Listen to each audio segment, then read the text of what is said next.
안녕하세요. 저는 60대 초반에 이제 막 할머니가 된 사람입니다. 예쁜 손녀의 할머니가 되고 보니 제가 자식을 낳아 기를 때보다 더 애틋하고 더 예쁘게 느껴지더라고요. 제가 아이를 낳았을 때는 멋모르고 곁에서 상세히 알려줄 사람도 없어 허둥지둥 거리느라 정신 없었거든요. 실수도 많고 아이 붙들고 울기도 많이 울고 원망도 많이 했었답니다. 친정 어머니가 안 계신 자리가 그럴 때 어찌나 크게 느껴지는지 서러운 마음이 들었거든요. 저를 낳아주신 엄마는 제가 3살이 되던 해에 지병으로 돌아가셨다고 들었습니다. 엄마가 돌아가시고 아버지는 저를 혼자 키우시면서 외가 식구들과도 연락을 끊으셨다 하더라고요. 아버지 말로는 아무것도 없는 것들이 너 핑계로 드나들면서 어찌나 뜯어가려는지 내가 살 수 있었어야지 라고 했지만 아버지도 딱히 부유한 형편은 아니었던 것 같습니다. 학교에 가보니 아이들이 어찌나 고운 옷을 입고 오는지 창피해서 학교에 가기 싫었을 정도였거든요. 저희 반에 공주 드레스 같은 원피스를 입고 오는 아이가 하나 있었는데 그저 그 아이 곁에서 노는 것만으로 만족스러워 같이 어울렸습니다. 저는 그런 옷을 못 입어도 그 곁에서 보는 것만으로도 저까지 예뻐지는 기분이 들었거든요. 다행히도 그 친구도 저를 좋아해 주었고요. 그래서 같이 학교를 마치고 교문을 나서는데 그 친구 어머니가 기다리시더라고요. 씩씩하게 인사를 하고 웃는 얼굴로 바라본 그 친구의 어머니는 저를 위아래로 훑어보며 같은 반이니? 그래 가라 하고 그 친구를 휙 잡아 끌더니 너 친구 없어? 왜 저런 애랑 놀아 지저분하게. 저런 애랑 놀지 마 라고 하더라고요. 그때 받은 충격이 어찌나 셌던지 집으로 가는 길에 얼마나 울었는지 모릅니다. 그때 입은 옷이 제 옷 중에 가장 좋은 옷이었거든요. 초등학교 6학년짜리가 나름 열심히 챙겨 입은 옷인데 그 정성을 몰라주고 그런 취급을 하다니. 그 다음날부터 그 친구와 저는 놀지 않았습니다. 그 친구는 아무렇지 않은 척 다가왔지만 저는 모른 척하고 말을 하지 않았습니다. 그렇게라도 자존심을 지키고 싶었거든요. 저는 반에서 제일 공부를 잘했지만 그냥 엄마 없는 애로 불렸습니다. 걔 있잖아, 엄마 없는 애. 매일 100점 맞는 애가 저였죠. 덧붙는 말은 친엄마는 죽고 새엄마는 동생만 데리고 이혼했대 였죠. 그런 수군거림은 아무리 들어도 익숙해지지 않았습니다. 들을 때마다 아프고 욱신거리더라고요. 새엄마는 좋은 분이셨습니다. 저를 처음 만난 건 제가 5살쯤 되었을 때였습니다. 어떤 일이 있었는지는 모르겠지만 갑자기 나타나서 이제부터 같이 살 거야. 새엄마라고 불러. 라는 아버지의 말과 함께 등장을 하셨죠. 하얀 피부에 웃는 모습이 예쁜 사람이라 어린 마음에도 좋았던 것 같습니다. 새엄마는 음식도 잘하고 옷도 예쁘게 입혀주셨습니다. 아빠가 대충 챙기던 밥을 먹다 새엄마가 챙겨주는 간식까지 빠짐없이 먹다 보니 살도 오르고 키도 갑자기 훌쩍 컸을 정도였죠. 사과를 깎아도 토끼 모양으로 깎아주고 옷을 입혀도 잣으로 옷에 꽃을 달아주셨거든요. 그런 새엄마를 안 좋아할 수가 없었습니다. 게다가 새엄마 뱃속에는 제 동생이 자라고 있었기에 새엄마는 저에게 천사 같은 사람이었습니다. 매일 혼자 집을 지키던 저는 엄마랑 동생이 생기면 좋겠다는 생각을 매일 했었거든요. 하늘나라에 먼저 간 엄마가 저를 위해 한 번에 보내주셨다고 생각했습니다. 아버지는 그런 새엄마에게 잘해주었습니다. 처음에는 잘해주는 것처럼 보이더라고요. 동생이 태어나고 저는 새엄마를 도와 동생 돌보는 일도 열심히 했습니다. 동생이 아장아장 걷고 말도 하는 모습이 너무 예뻐서 매일 학교 끝나면 집으로 달려가 동생과 놀았습니다. 그때는 엄마 없는 애로 불리지도 않았기에 학교 친구들과 놀 수도 있었지만 저는 동생을 보러 부지런히 집으로 갔습니다. 그런데 어느 날부터인가 아버지는 일도 나가지 않고 집에 있더니 술을 마시기 시작했습니다. 새엄마는 그런 아버지를 위해 여러 요리들을 해 가져다 주셨죠. 아버지는 그 음식들을 안주 삼아 점점 더 많은 술을 마시기 시작했습니다. 그러더니 새엄마를 향해 술병을 던지더군요. 야, 너 집 잘 산다며? 가서 돈 좀 가져와. 이제 애까지 낳고 이렇게 사는데 너희 집이라고 뭐 방법 있겠냐? 가서 돈 가져와. 여태까지 내가 벌어다 준 돈으로 먹고 살았으면 저도 이제 뭐라도 해와야지. 라며 소리를 지르면서요. 던져진 소주병은 깨져 여기저기 튀었고 동생의 이마와 손등에는 그 파편이 튀었는지 피가 흘렀습니다. 새엄마는 깜짝 놀라 동생을 데리고 달려나갔고 저는 술에 취한 아버지와 깨진 파편이 널브러진 집에 남게 되었습니다. 몇 시간 뒤 이마와 손에 붕대를 감은 동생을 안고 나타난 새엄마는 아버지와 소리치며 싸우시더라고요. 그 과정에서 집안 물건들은 다 부서졌고 옷가지들은 다 찢어졌습니다. 새엄마는 아버지에게 맞기도 하고 동생은 큰 소리로 울었습니다. 저와 부둥켜 안고 부들부들 떨면서 울었죠. 그렇게 며칠을 싸우던 아버지와 새엄마는 새엄마가 짐을 싸서 나가면서 더 이상 싸우지 않게 되었습니다. 어떤 아저씨들이 와서 아버지를 겁을 주며 새엄마의 짐을 차에 실었고 동생은 새엄마 품에 안겨 차에 올라탔습니다. 저는 그런 동생을 보며 우는 것밖에 할 수가 없었죠. 고작 11살이었으니까요. 새엄마가 그렇게 떠나기 전날 밤 제게 연미야, 새엄마가 미안해. 그런데 연미까지 데리고 갈 수가 없어. 그래도 연주는 연미 동생이니까 보고 싶으면 아빠한테 만나게 해달라고 해. 알았지? 라고 하셨거든요. 6살밖에 안 된 동생에게 집 주소를 적어주며 언니 보고 싶으면 편지해. 글씨 모르겠으면 점이라도 찍어서 보내. 그러면 언니가 연주가 쓴 줄 알게. 라고 집 주소를 적어 보냈지만 편지는 단 한 번도 오지 않았습니다. 아니, 받을 수가 없었을 수도 있습니다. 새엄마가 그렇게 떠난 후 저와 아버지는 5번의 이사를 했거든요. 학교 근처를 떠나진 않았지만 점점 더 작은 방으로 이사를 했습니다. 그러면서 아버지는 점점 더 많이 술을 마셨습니다. 아버지와 제 주변에는 아무도 없었습니다. 친할아버지와 친할머니는 아버지 어릴 적에 돌아가셨다고 했고 나중에 나타난 고모라는 사람은 너도 이런 집구석에 태어나 고생이 많다 라고 하고 갔는데 그 후로 보지 못했습니다. 새엄마가 떠나고 항상 술에 취해 있던 아버지는 저를 돌보는 일도 하지 않았습니다.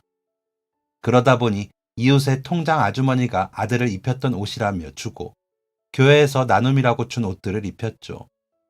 그러다 보니 제 꼴은 말이 아니었습니다. 한겨울에도 봄, 가을에나 입을 법한 외투로 버텨야 했으니까요. 잘 지내다가도 한 번씩 수군거림과 엄마 없는 애로 불릴 때면 새엄마와 동생이 너무 그리웠습니다. 언젠가는 만나서 지난 이야기들을 할 수 있을 거라 믿었죠. 그때가 되면 아버지도 술도 안 마시고 정신을 차릴 거라고 말도 안 되는 상상을 했던 것 같습니다. 교회에서 나누어주는 쌀과 반찬으로 겨우 밥만 먹으면서도 저는 그런 날이 오기를 막연하게 바라며 열심히 공부했습니다. 공부 잘해서 훌륭한 사람이 되면 저를 무시했던 모든 사람들을 비웃어 주겠다고 다짐했거든요. 그래서 주일마다 교회도 열심히 나갔습니다. 교회에 가면 그래도 저를 반겨주셨거든요. 특히나 목사 사모님이 저를 아껴주셨는데 제가 상이라도 타서 가져가 보여드리면 너무 좋아하시면서 우리 연미는 정말 훌륭한 사람이 될 거야 라며 축복해 주셨습니다.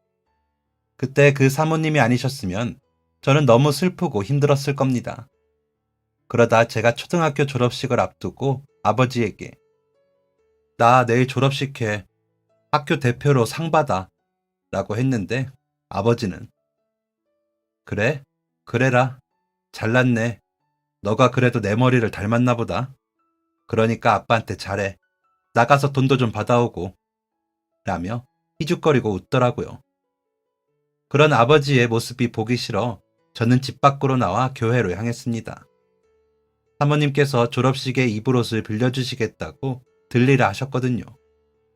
사모님께 옷을 빌리고 간식을 주셔서 먹고 집으로 돌아오니 아버지가 보이지 않았습니다. 또 술을 사러 나갔나 보다 싶어 그러려니 했는데 그날 밤 아예 들어오지 않더군요. 가끔 그런 날들이 있었기에 저는 혼자 졸업식장으로 향했습니다. 술 취한 아버지와 함께 가는 것보다 차라리 혼자가 낫다고 생각하면서요. 졸업식이 끝나고 교복을 맞춰야 했지만 그 돈이 제게 있을 리 없었습니다. 아버지는 그날 이후로 나타나지 않고 있었기에 어떻게 해야 하나 고민을 하고 있는데 문 두드리는 소리가 나더군요. 문을 열어보니 제복을 입은 경찰 두 분이 서 계셨습니다. 그러시더니 한명호 씨 댁입니까? 하시기에 저희 아버지이신데요. 무슨 일이세요? 라고 물었습니다.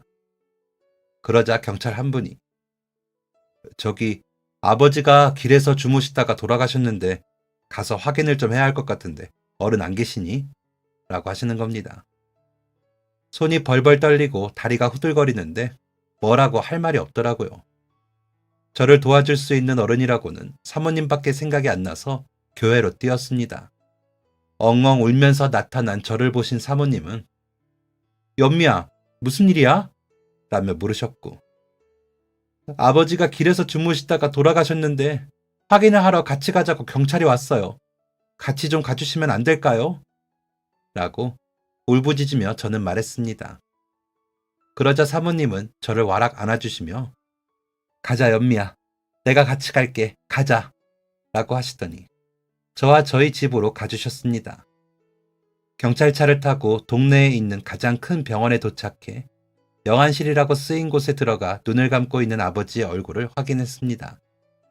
여기저기 얼굴과 몸에 상처가 나고 피가 났지만 아버지가 맞더라고요.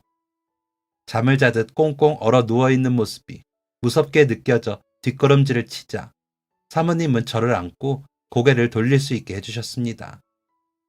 사모님이 저를 잡아주시는데도 온몸이 부들부들 떨리는 것을 멈출 수가 없었습니다.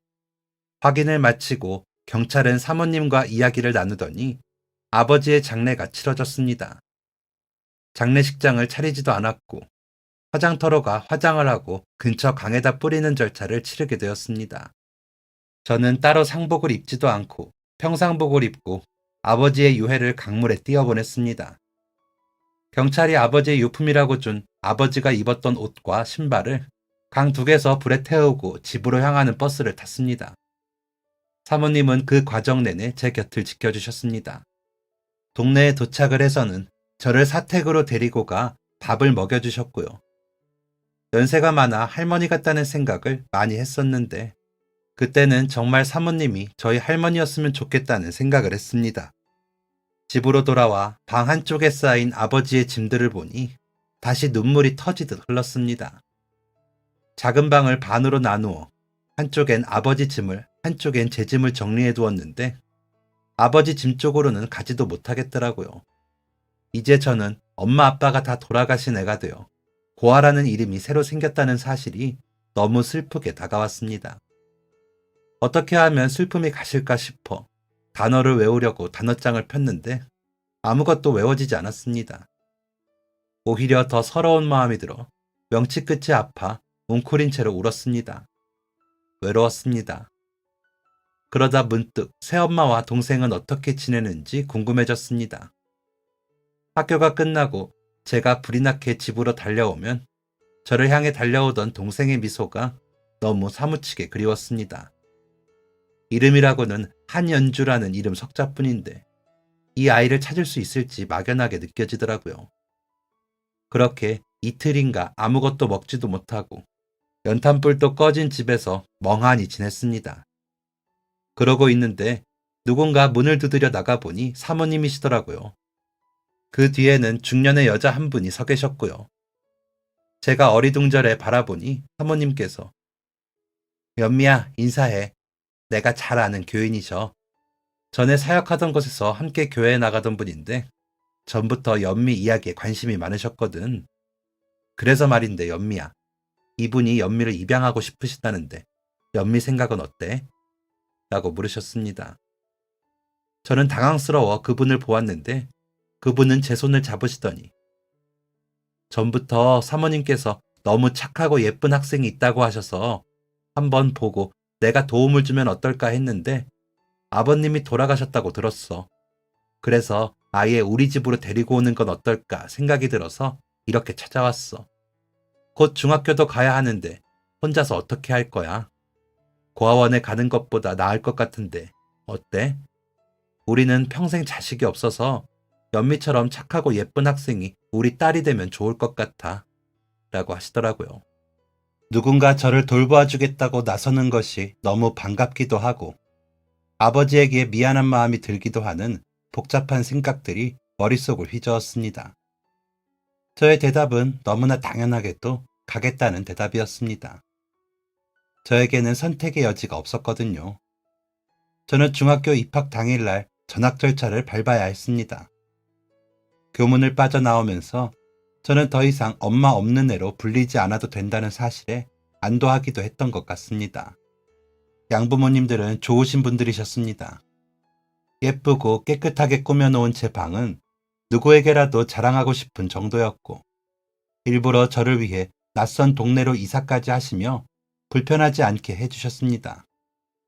처음에는 혹여나 나를 식모처럼 부리지는 않을까 눈치도 보았지만 몇 개월이 지나자 그런 분들이 아니라는 것을 깨닫고 편해지기 시작했습니다.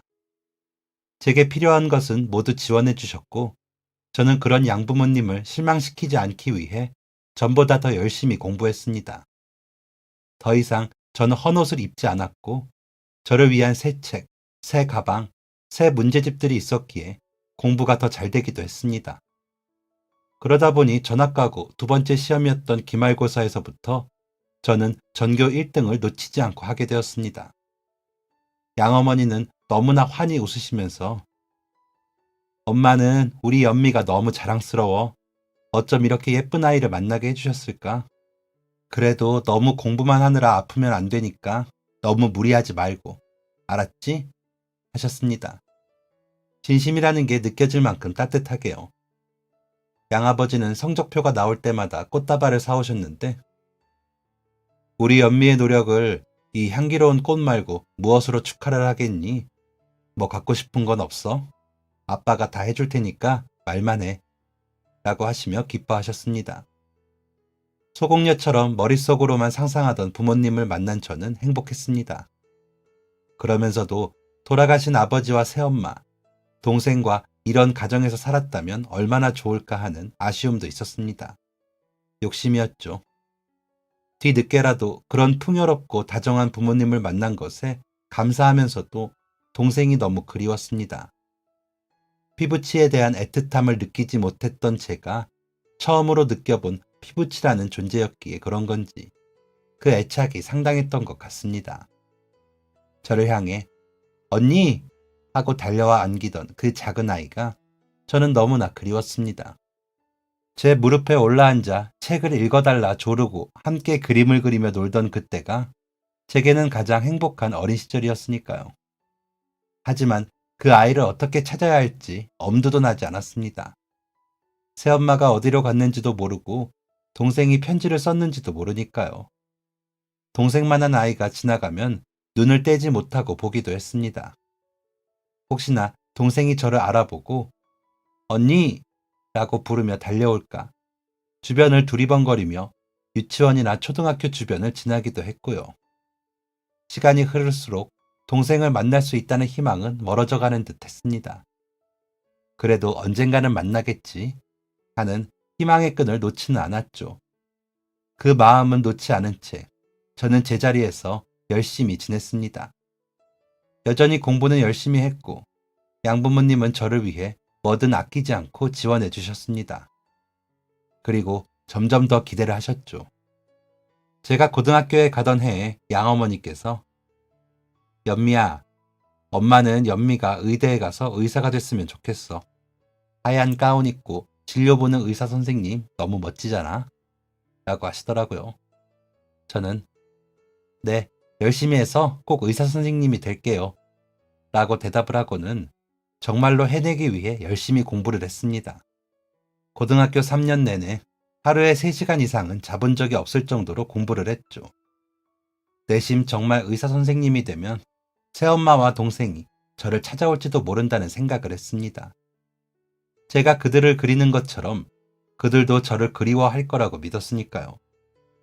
가끔은 부모님들께 철없이 마음껏 투정을 부리는 친구들을 보면 부럽기도 했습니다. 잘해주시고 편하게 해주시지만 친부모에게도 부려보지 못한 어리광과 투정을 양부모님께 부리기는 쉽지 않았습니다. 그저 가끔 힘든 티를 내면 양부모님께서는 우리 연희가 힘들구나. 우리 오랜만에 외식이라도 할까? 아니면 여행이라도 갈래? 라며 저를 달래주셨습니다. 가끔 사모님과 만나 좋은 말씀을 함께 듣기도 하면서 전에 살던 동네를 가기도 했지만 따로 시간을 갖지는 못했습니다.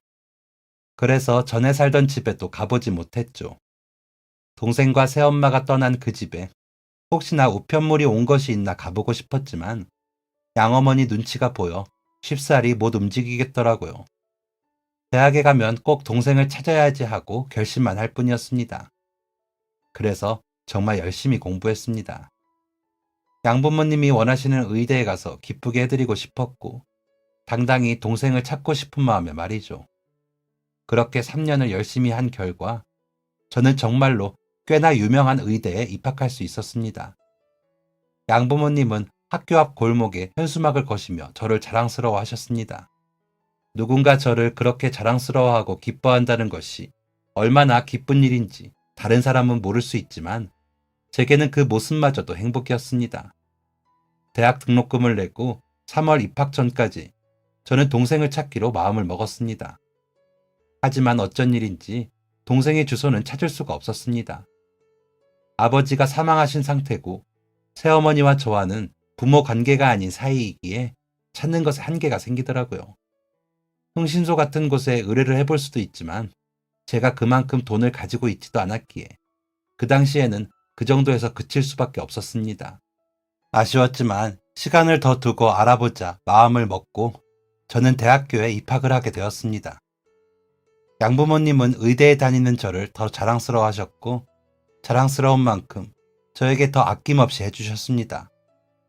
의대 생활은 생각보다 바쁘고 공부할 것도 많아 도서관에서 밤을 샐 때도 많았는데 그때마다 제 옷과 속옷을 챙겨 학교에 가져다 주시고 도시락을 싸와 수업 전에 먹을 수 있게 해주시기도 했습니다. 그런 부모님을 보고 동기들은 한현미 공주구나 하며 놀리기도 했지만 귀한 외동딸 대접을 받는 것이 싫지 않았습니다. 오히려 좋았죠. 그 전까지는 꿈도 못 꾸던 생활이니까요. 가끔 악몽을 꾸면 그 어둡고 더러운 집에서 제가 눈을 뜨고 그동안의 일들은 모두 꿈이었다는 내용이기도 했습니다. 그 정도로 끔찍했던 그때보다 훨씬 좋아진 환경이었기에 감사했습니다. 그런 환경 덕인지 저는 더 활발해졌고 주변에서 활달하다는 이야기를 듣기도 했습니다. 어디 가서든 기죽지 않고 제 의견을 말할 수 있는 성격으로 바뀌기도 했고요. 동생에게 더 좋은 언니가 될 수 있을 것 같다는 자신감이 더 생겼습니다. 커져가는 자신감만큼이나 제 앞에 놓인 과정은 힘들었습니다. 의대 6년은 시작에 지나지 않았으니까요. 국시를 한 번에 붙고 나서 그 이후로도 이리 치이고 저리 치이며 저는 매일을 바쁘게 살았습니다. 매일이 시험이었고 혼나는 게 일이었습니다. 의사 가운을 입은 모습은 상상하던 것과는 달리 멋지지만은 않았지만 분명 보람이 있는 일이었습니다. 저는 소아과를 전공하여 소아과 전문의가 되었습니다. 양부모님께서는 내과에 가기를 원하셨지만 아기들을 워낙 좋아하는 저는 소아과를 고집하여 가게 되었습니다. 그때 처음으로 양부모님 앞에서 고집을 부려본 것 같습니다. 고집이라고 해봤자 저는 아이들 낫게 해주면서 살고 싶어요 라는 말 한마디였지만 양부모님께서는 연미 생각에 그러면 그렇게 해. 엄마랑 아빠는 다 좋아 라고 하실 뿐이었습니다. 펠로우가 될 때까지 연애는커녕 소개팅도 제대로 못 해봤지만 결혼을 할 생각은 없었는데 양어머니께서 나 아는 사람이 선자리를 물어보네. 한번 나가서 얼굴이라도 볼래? 우리 집 사정은 미리 이야기했대. 라고 하시는데 이분들이 뭐가 부족해서 이렇게 애를 태우고 눈치를 보시나 싶어 나가기로 했습니다. 작은 회사를 운영한다는 남자는 집안에 의사 하나쯤 있으면 좋다고 어른들이 만나보라고 하셔서 나왔습니다. 생각보다 미인이시네요. 라며 멋쩍게 웃더라고요. 그래서 입양된 아이들은 코가 둘이거나 눈이 하나여야 하나요? 라고 물으니 아니 그게 아니고요. 기분이 상하셨다면 죄송합니다. 라면서 사과를 하더군요. 사과를 하는 그 모습이 나쁜 사람 같지는 않아 그저 시간이나 때울 요량으로 편하게 대화를 했습니다. 특정 주제가 있는 것은 아니었지만 생각보다 대화가 잘 통했고 학교 다닐 때 공부는 잘 못했다는 그 남자는 의외로 상식이 많아 이런저런 주제의 대화를 잘 이끌어갔습니다. 그 사람과 하는 대화가 재미가 있다고 느껴서인지 다음에 또 보자는 그 남자의 말에 그러자고 답을 했죠. 그렇게 몇 번 만나다가 양가에서 결혼을 추진하셨고 저는 소아과를 개원해 주신다는 약속을 받고 결혼을 하게 되었습니다. 양부모님은 우리가 개원해줘도 되는데 그쪽 집에서 자꾸 입양 이야기를 하면서 혼수를 세게 부르기에 내가 병원해달라고 했어. 우리 연미가 어디가 빠져서. 연미야, 앞으로도 기죽지 말고 당당하게 해. 알았지? 엄마 아빠는 무조건 우리 연미 편이야. 알지? 라며 제 마음이 다칠까 달래주시느라 애를 쓰셨습니다. 남편은 어차피 다 알고 결혼했는데 뭐가 문제야. 당신이 입이 2개야, 팔이 4개야. 우리 부모님 하시는 말은 그냥 흘려들어.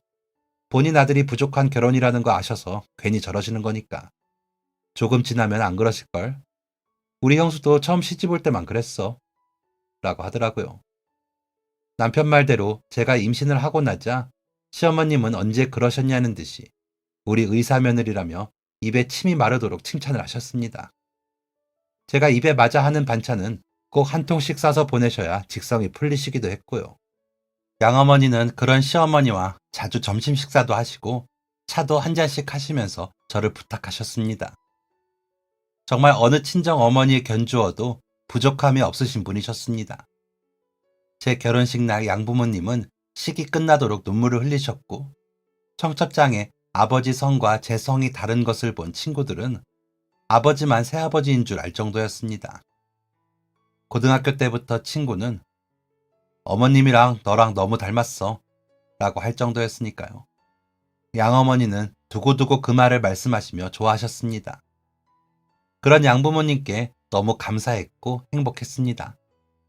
제가 받는 사랑이 너무 넘치고 있다는 걸 충분히 느낄 정도였으니까요. 그 사랑 덕에 저는 모나지 않게 잘 클 수 있었고요. 그러면서도 동생이 그리웠습니다. 그렇게 받은 사랑을 동생에게도 나누고 싶은 마음이었다고 해야 할까요? 하지만 결혼을 하고 개원을 하고 아이를 임신을 하는 과정에서 동생을 찾아 나서기란 쉽지 않았습니다.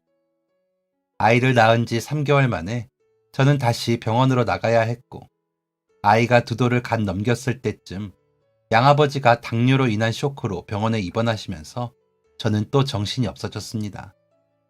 양어머니께서 살뜰히 살피시기는 했지만 과가 달라도 의사라는 딸이 아버지를 무심하게 대할 수는 없더라고요.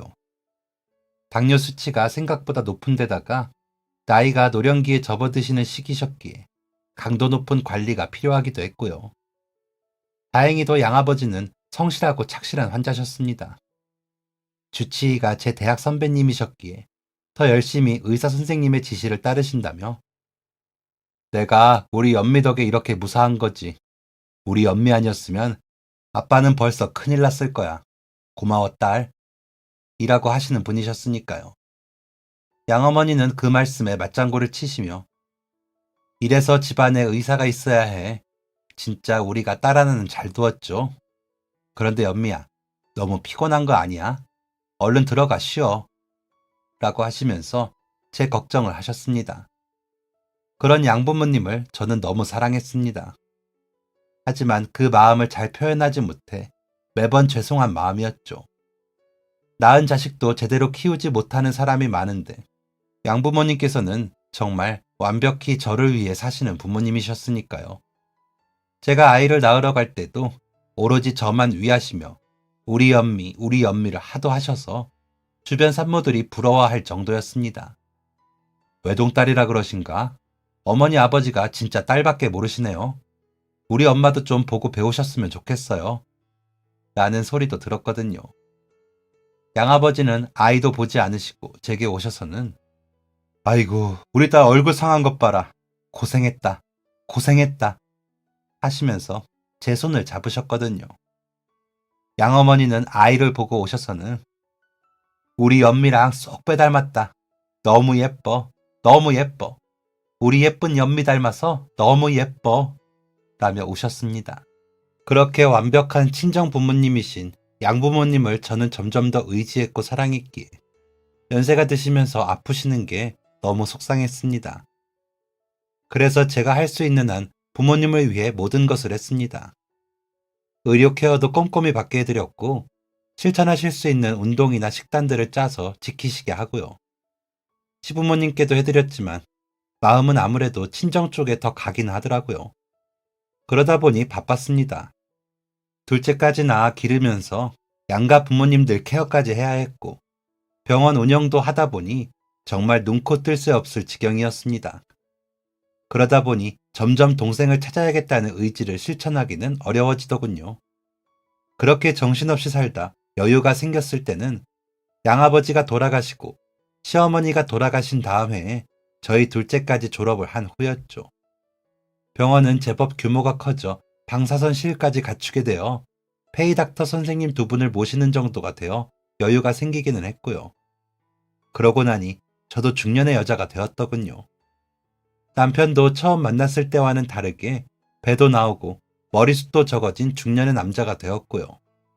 사업하느라 정신없이 살던 때보다는 여유가 생겼지만 여전히 바쁜 사람이라 같이 밥 먹는 게 데이트였죠. 아이들은 바쁘다는 핑계로 해준 것도 없는데 잘 자라주어 제자리에서 제 역할을 다 해주고 있었고요. 그렇게 마음의 여유를 조금 찾자 다시 동생 생각이 났습니다. 이제는 못 찾는 건가 싶은 마음에 조바심이나 광고라도 내야 하나 싶은 마음이 들었죠. 하지만 어린 시절 같이 찍은 사진도 없고 그 아이에 대해 아는 거라곤 새어머니 이름과 이마와 손등에 난 상처뿐이라 어떻게 찾아야 하나 고민만 하고 있었습니다. 이런저런 생각들이 깊어 제가 주의를 기울이지 못했는지 화장실에 가다가 넘어지고 말았습니다. 모두가 퇴근한 후라 바닥 청소를 하시느라 거품을 풀어놓으신 걸 제가 못 보고 들어가다 그런 것이었죠.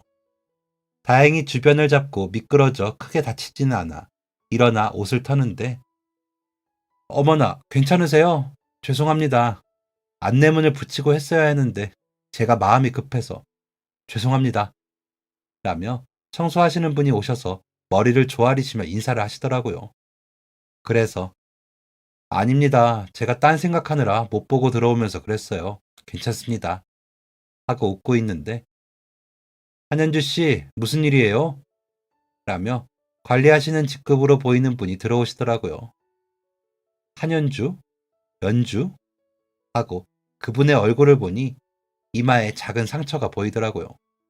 그래서 혹시 어머님 성함이 어떻게 되세요? 라고 물으니 네? 무슨 일로 그러시는데요? 라고 되묻기 혹시 홍숙희가 어머님 성함 아니세요? 라고 되물었습니다. 그러자 그분의 눈이 동그랗게 커지더니 어떻게 하셨어요? 라며 떨리는 목소리로 답을 하더군요. 나 연미 언니야. 연주야, 언니 못 알아보겠어? 라고 손을 잡았습니다. 그제야 동그래진 눈에는 눈물이 그렁그렁해지더니 연미 언니? 엄마가 말하던 그 언니요? 제가 기억이 나세요? 라며 묻더군요. 그럼 기억이 나지. 왜 안 나? 언니가 너랑 헤어질 때 주소 써주면서 편지하라고 했던 말 기억 안 나? 이마의 상처도 아버지가 라고 하자 연주는 그 자리에 주저앉아 엉엉 울기 시작했습니다. 한참을 울던 연주는 엄마가 돌아가시기 전에 언니 이야기 많이 했어요. 언니 찾으라고. 아빠랑 그렇게 헤어지고 엄마도 고생 많이 하셨어요. 라며 눈물을 닦더군요. 주변에 눈들이 있으니 일 다 마치면 병원으로 와. 기다릴게. 하고는 제 진료실에서 동생을 기다렸습니다. 기다리는 동안 가슴이 뛰는 게 터질 것 같다는 말이 딱 맞더군요. 남편에게는 미리 전화를 해서 아무래도 동생을 찾은 것 같아.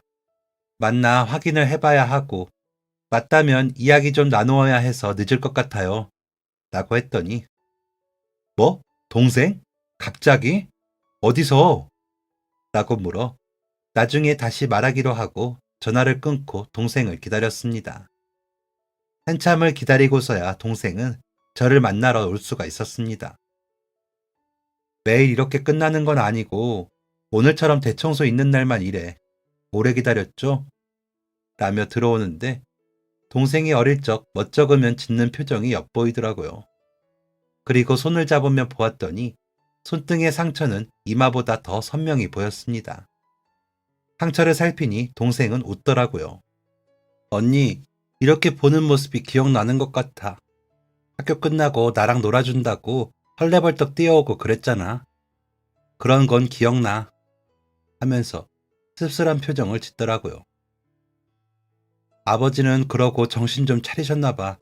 언니 공부해서 의사 선생님 된 게 잘 지내셔? 라고 묻기에 너랑 엄마 그렇게 가고 나서 몇 년을 술만 드시더니 길에서 주무시다 돌아가셨어. 나 중학교 가던 해에. 다행히도 평소에 날 돌봐주시던 교회 목사 사모님이 양부모님을 소개해 주셔서 입양을 가서 잘 지냈지. 그 덕에 이렇게 의사도 되고 라고 했더니 동생은 또다시 펑펑 울더라고요. 한참을 울더니 엄마가 참 남자 복이 없어.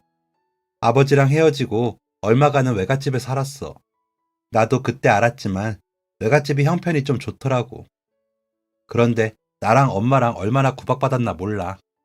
외할아버지가 가서 나 주고 오라고 매일 소리 지르고 엄마는 안 된다고 울고 삼촌들은 정말 나 어디 보내려고 알아보고 그래서 엄마가 나 데리고 나와서 식당에서 일하면서 먹고 자고 했는데 거기서 만난 남자랑 또 살림 차렸다가 헤어지고 외갓집 갔다가 또 나왔다가 또 다른 남자랑 살림 차리고 그랬어. 그러다 외할아버지 돌아가셨다고 그래서 갔는데 삼촌들이 재산 다 나누고 엄마는 빈손으로 쫓겨났지. 그 후로는 또 남자 만나고 헤어지고 그렇게 맞아서 헤어지면서도 남자를 또 만나더라. 그러다가 병에 걸려서는 언니 이야기하면서 찾으라고 언니니까 찾으라고 라며 동생은 울었습니다. 그때가 내 나이 20살이 넘어서인데 내가 배운 것도 없고 언니 이름밖에 모르고 엄마가 살림 차리면서 혼인신고도 몇 번인가 해서 아버지가 몇 번을 바뀌고 그래서 못 찾겠더라고. 내가 못 찾은 건지 엄마가 언니한테 많이 미안했어요. 그렇게 두고 와서 엄마가 벌 받는 것 같다고. 언니가 엄마 엄청 따르고 나도 잘 봐주고 그랬는데 그 어린 걸 놓고 와서 미안했다고. 라는 동생의 말을 듣는데 저도 눈물이 났습니다. 새엄마가 동생과 가고 혼자 술에 취한 아버지를 보던 그 공포스러운 그때의 기분이 다시 떠올랐거든요. 동생은 눈물을 닦더니 언니 혼자 힘들었겠다 하기에 양부모님 만나기 전까지는 힘들었지. 아버지는 술만 마시느라 나를 돌보질 않으셨으니까. 그런데 양부모님이 정말 나를 위해 뭐든 다 해주시는 분들이었어. 어머니는 지금도 그러시고 아버지는 몇 해 전에 돌아가셨어. 좋은 양부모님 덕에 시집도 잘 가서 남편도 좋은 사람이고 아이도 잘 컸어. 너는? 이라고 묻자 난 결혼도 안 했어. 엄마 보고 너무 지겨워서 연애도 안 하고 혼자 살았어. 그런데도 먹고 살기 어렵더라. 어릴 때 하도 전학 다니고 그래서 그런가 공부도 잘 못했어. 그러다 보니 배운 것도 없고 이 일 저 일 하면서 먹고 사는 거야. 진짜 언니한테 너무 부끄럽다. 언니는 너무 잘 살았는데 나는 이게 뭐야? 하면서 고개를 숙이더라고요. 그런 동생의 손을 잡으면서 지금부터라도 뭐 하고 싶은지 잘 생각해봐. 언니가 도와줄게. 언니가 완전히 책임은 못 져도 도와줄 수는 있어. 라고 했습니다. 동생은 그러자 언니가 왜 나를 도와줘? 각자 그냥 살던 것처럼 살다가 이렇게 얼굴 보면 되지. 언니 이렇게 찾은 것만 해도 나는 좋아. 내가 세상 천지에 의지할 데가 하나도 없었는데 언니 찾은 것만 해도 그게 어디야? 라며 다시 눈물을 닦더라고요. 그러더니 아, 맞다. 언니, 유전자 검사인지 그것도 해보자. 확실하게. 이러다 아니면 어떻게 해? 라며 웃더라고요. 저는 동생이 확실하다고 확신을 했지만 그래도 동생과 확실히 형제간이라는 증명서를 남기고 싶기도 했습니다. 호적도 정리를 해야 했지만 일단 그게 제일 확실해 보이기도 했고요. 그래서 머리카락과 입안 세포를 채취해 담아 의뢰를 맡겼습니다. 그리고는 결과가 나오는 대로 확인을 하고는 먼저 저희 양어머니께 인사를 시켰습니다. 그간의 일들을 미리 말씀을 드렸더니 만나고 싶다고 하시더라고요. 그러더니 우리 연미 동생이면 내 딸이나 진배 없지. 앞으로 친정엄마 그리우면 와서 놀다 가요. 내가 우리 연미 잘할 때 이야기 해줄게요. 라며 손을 잡고 이야기를 해주시더라고요. 동생은 그런 양어머니 손을 잡고 울면서 감사합니다. 감사합니다.